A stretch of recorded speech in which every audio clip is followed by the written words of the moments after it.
The smell of lemon polish still hung in the air, a ghost of my morning's work. "This house is mine now." The words, spoken by my daughter-in-law Tiffany, were not shouted.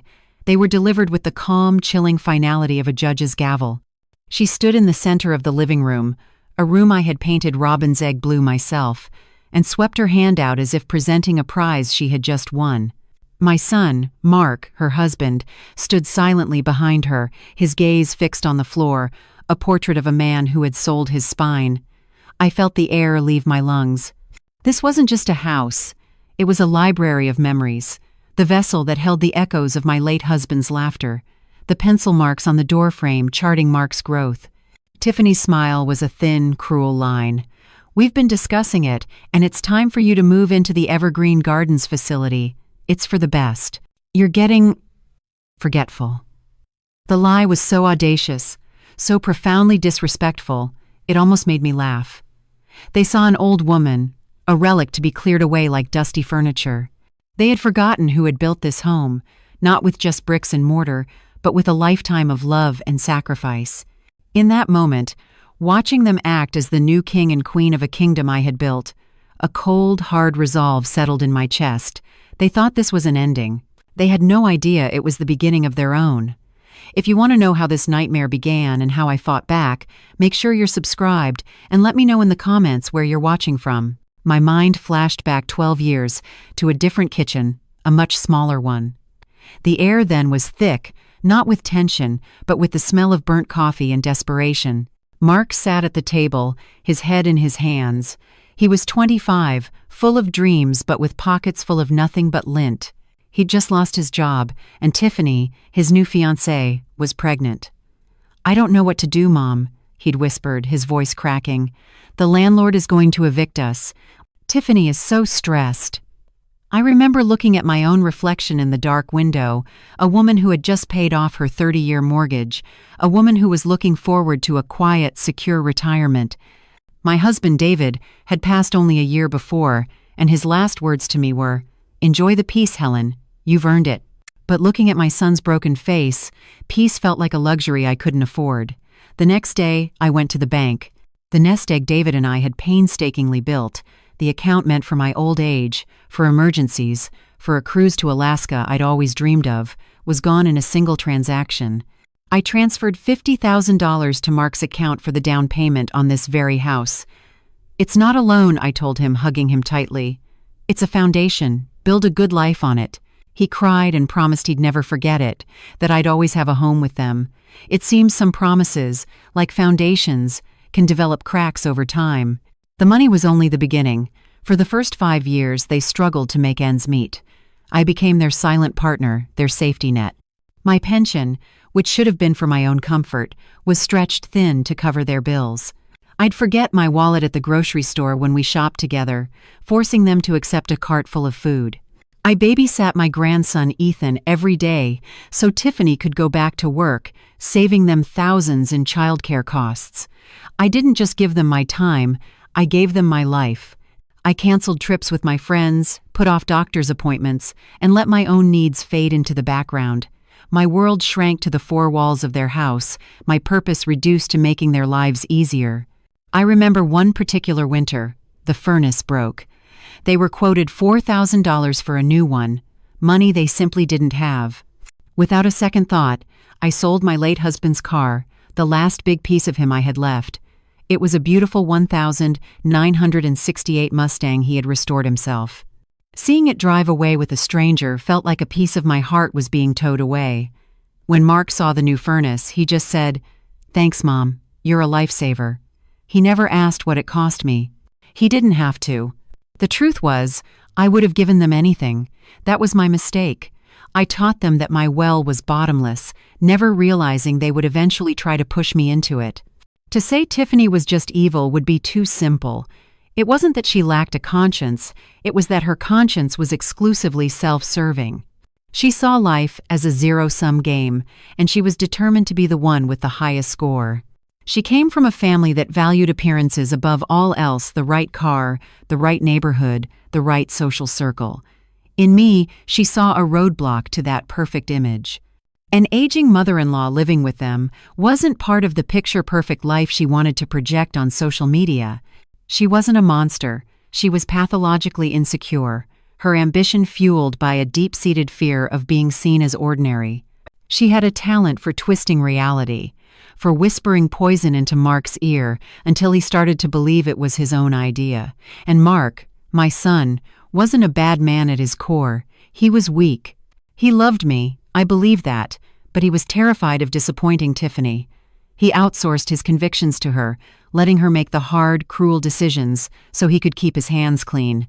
He was a man drowning in the desire to please his wife, and he saw me as an anchor he needed to cut loose to stay afloat. Their cruelty wasn't born from a place of pure malice, but from a toxic cocktail of her ambition and his cowardice. They weren't trying to destroy me. They were just trying to build their own perfect life on top of my foundations, not caring if I was crushed in the process. The days that followed were a masterclass in psychological warfare. They didn't shout or throw things. Their cruelty was quieter, more insidious. Tiffany began packing my belongings into cardboard boxes, labeling them with a thick black marker. Donations, storage, mom's sentimental junk. She would do this while I was in the room, humming a cheerful tune as if she were merely spring cleaning. They started talking about me as if I were a piece of furniture they were deciding how to dispose of. Evergreen Gardens has a small room available on the 3rd floor, Tiffany would say to Mark over dinner, completely ignoring my presence at the table. It has a nice view of the parking lot. Mark, to his shame, would just nod and mutter, "That sounds practical." The most painful blow came through my grandson, Ethan. He was only 7, and he adored me. But Tiffany began to poison his well. I'd hear her telling him, "Grandma is very tired and needs to go to a special home where nurses can help her. We have to be quiet and not bother her." One afternoon, Ethan came to me, his little face creased with confusion and sadness. "Mommy says I can't play checkers with you anymore because you need to rest for your new house." He wouldn't look me in the eye. They weren't just taking my home, they were severing my heartstrings one by one, isolating me and turning my own family against me, trying to make me disappear before I was even gone. The breaking point didn't come with a shout or a dramatic confrontation. It arrived silently, on a glossy trifold brochure left on my bedside table. Evergreen Gardens, a compassionate community for your golden years. The picture on the front showed a group of silver-haired seniors smiling, vacant smiles, playing a game of checkers. Tiffany had placed it there, I was sure, a final passive-aggressive nail in the coffin of my life in this house. I picked it up, my hands surprisingly steady. I read the sanitized marketing copy about dignified living and 24-hour care, and something inside me didn't break, it hardened. The tears that had been my constant companions for days simply dried up. The grief that had been a heavy shroud over my heart turned into a cold, sharp-edged diamond of pure resolve. They saw a frail old woman who could be neatly filed away in a brochure. They had forgotten I was the woman who had negotiated the mortgage on this house, the one who had battled with contractors, the one who had balanced the family budget on a shoestring for 2 decades. They had forgotten my strength because I had foolishly put it away in their service for too long. I walked over to the old mahogany writing desk in the corner, a piece Tiffany had called firewood but hadn't gotten around to throwing out. From a locked drawer, I pulled out a thick, manila folder. The tears were gone. The fear was gone. All that was left was a quiet, powerful clarity. They had started this war, but I was the one who held the map of the battlefield. The manila folder felt heavy in my hands, not with paper but with power. Inside, nestled among old insurance policies and my late husband's will, was the document they had forgotten, the warranty deed. The legal, incontrovertible proof of ownership for the house at 128 Oak Street. My name, Helen Miller, was printed in crisp black ink under the heading Grantee. Their names were nowhere to be found. I traced my finger over my signature, remembering the day it was signed. My old friend, a cautious mortgage broker named Arthur, had insisted on it. "Helen," he'd said, looking at a young, doe-eyed Mark and a clearly ambitious Tiffany, "you're providing the entire down payment. It's only prudent that the deed remains in your name until the mortgage is fully paid. It's a simple protection." Mark and Tiffany, so eager to get the keys and start their perfect life, had waved it off as a silly formality. They had signed a separate occupancy agreement, believing it was the same as ownership. They never read the fine print. They never checked the county records. For 12 years, they had lived in my house, making payments on a mortgage they co-signed, all while believing the property was legally theirs.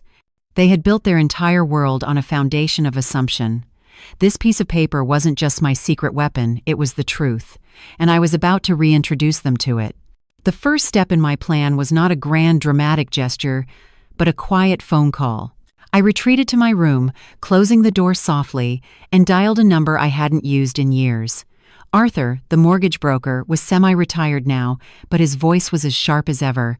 "Helen, what a surprise. How are you?" I put a slight tremor in my voice, playing the part they had assigned me. "Oh, Arthur, I'm as well as can be expected.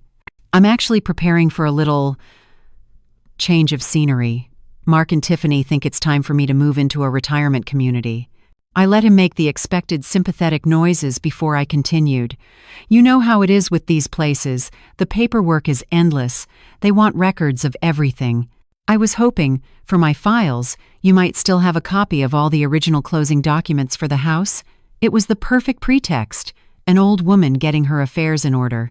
"Of course, Helen," he said immediately. "I'll have my assistant pull the file and send a certified copy right over." Then, I added the crucial, seemingly offhand question. "And Arthur, it's been so long I can't quite recall. That other document Mark and Tiffany signed, the residency one, that was just for the bank, wasn't it? The deed is the only thing that matters for ownership, right?" I could almost hear him smile through the phone. "That's right, Helen. The deed is king. Always." After I hung up, I felt the first real flicker of hope. I wasn't just reacting anymore. I was acting. The first chess piece had been moved. A few days later, a large, crisp envelope arrived via certified mail, addressed to me. I signed for it at the door, the mail carrier giving me a polite nod. Tiffany was in the kitchen and watched the exchange with a hawk's eye. "More paperwork for Evergreen Gardens?" she called out, her voice dripping with saccharine condescension. "They really are thorough, aren't they?" I simply smiled, a small, private smile that didn't quite reach my eyes, and took the envelope to my room. "Something like that," I said. Inside were the certified copies of every document from the closing, pristine and official. I spent the afternoon reading through them, not with sadness, but with the focus of a general studying a battlefield map. My demeanor had changed, and they noticed. The weeping, defeated woman was gone. In her place was someone calm, quiet, and observant. I stopped offering to help with chores. I took my meals in my room. I would sit in the living room while they watched TV, not engaging, just watching them with a placid expression. I saw them exchange uneasy glances when they thought I wasn't looking. My quiet strength was more unnerving to them than my tears had ever been. They had prepared for a siege of emotional outbursts and pleas for mercy, but they had no defense against this silent, patient waiting. Their arrogance was still their shield. They assumed I was simply in the final stages of grieving my old life. They couldn't imagine I was methodically planning the demolition of theirs. The shift came on a Tuesday morning. I was in the kitchen, calmly drinking a cup of tea, when the doorbell rang. Tiffany, dressed in her expensive yoga pants, answered it. A man in a crisp polo shirt holding a clipboard stood on the porch. "Good morning," he said cheerfully. "I'm here for the 10 a.m. property appraisal for the owner, Miss Helen Miller." Tiffany stared at him, her perfectly sculpted eyebrows knitting together in confusion. "I think you have the wrong house," she said, her voice tight. "We didn't schedule an appraisal." The man just smiled and checked his clipboard. 128 Oak Street. Ordered and paid for by Helen Miller. "I'm just here to assess the property value."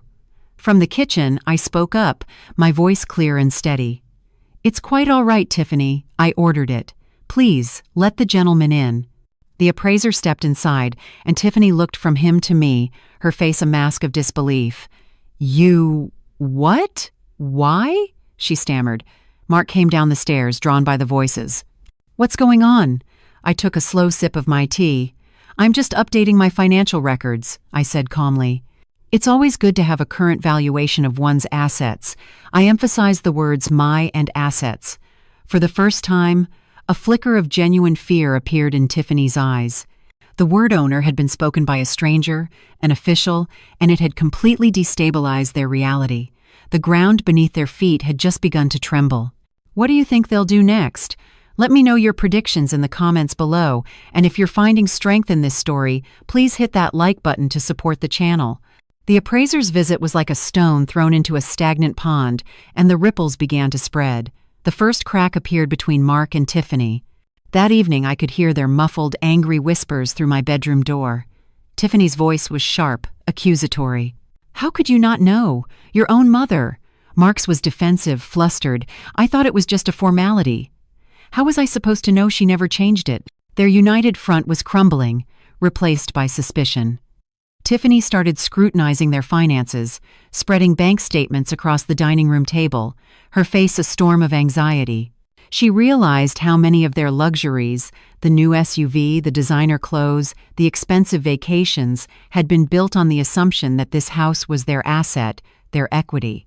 Without it, their carefully constructed image of affluence was just a house of cards. Mark started to avoid me, unable to look me in the eye, his guilt and weakness a palpable presence in the room. He knew on some level how deeply they had wronged me, and the dawning realization that I held all the power was clearly terrifying him. The tension in the house became a physical thing, a thick, unbreathable fog. They were no longer a team plotting against me. They were two co-conspirators beginning to realize their entire scheme was based on a fatal miscalculation. With the seeds of doubt firmly planted, I began my campaign. It was a war fought not with raised voices, but with paint swatches and quiet suggestions. One afternoon, while Tiffany was on a work call, I started taking measurements of the living room curtains. When she finished and saw me with a tape measure, she asked what I was doing, her voice tight with suspicion. "Oh, nothing, dear," I said airily. "I was just thinking this room could use a bit of a refresh. These drapes have always been a little drab, don't you think?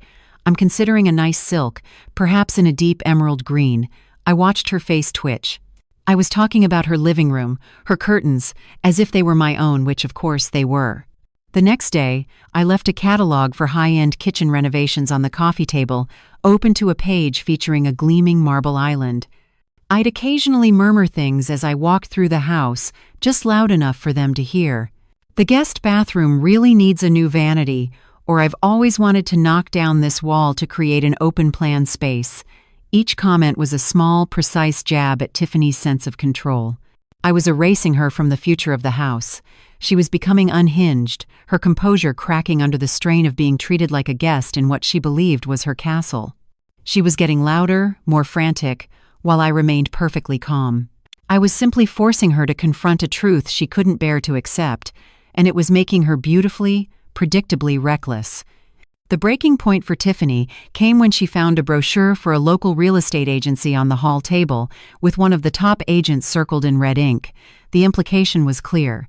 This was no longer about redecorating, this was about selling.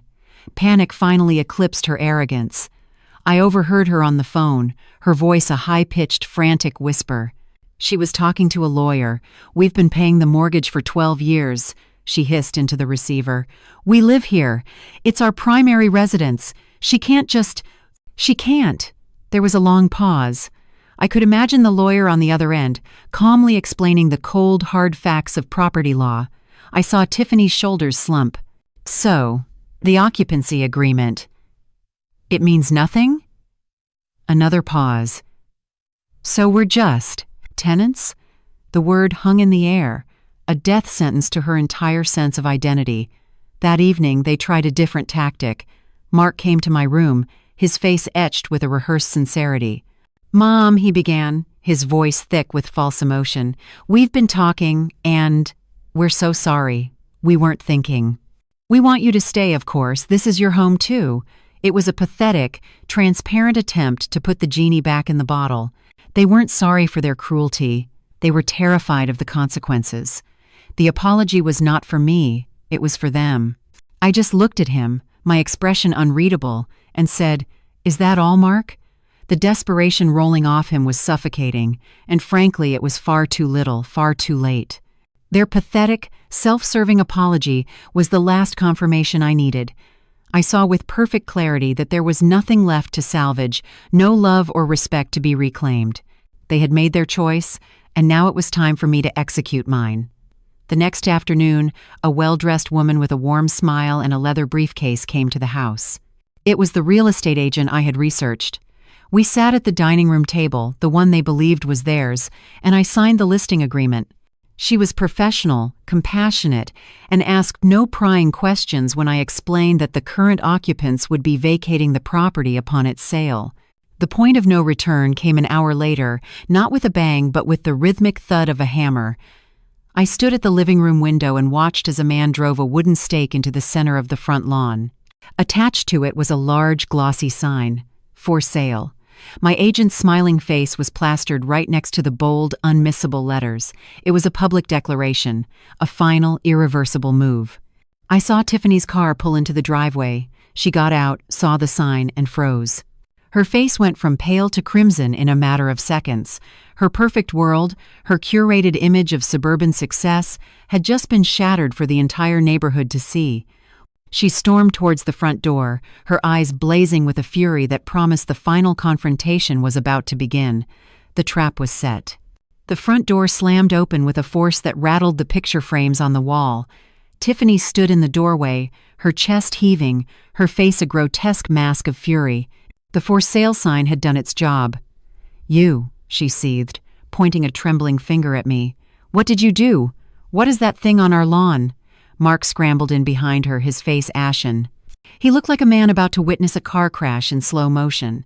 I remained seated in my armchair, my hands resting calmly on the book in my lap. I didn't flinch. I didn't raise my voice. I simply looked at her, my expression placid, and said, "It's a sign, Tiffany. It's for selling the house." The simplicity of my answer seemed to enrage her further. "Our house," she shrieked, finally losing the last shred of her composure. "You have no right. We live here. We pay the bills." "You can't do this." She was a cornered animal, lashing out with incoherent rage. Mark tried to intervene, putting a hand on her arm. "Tiffany, calm down." But she shook him off, her eyes, filled with a venomous mix of hatred and panic, still locked on me. "You will call them right now and have them take that sign down," she commanded. I slowly closed my book, placed it on the side table, and rose to my feet. "No," I said, my voice quiet but carrying the weight of absolute authority. "I don't think I will. Perhaps it's time we all sat down and had a talk about what is ours."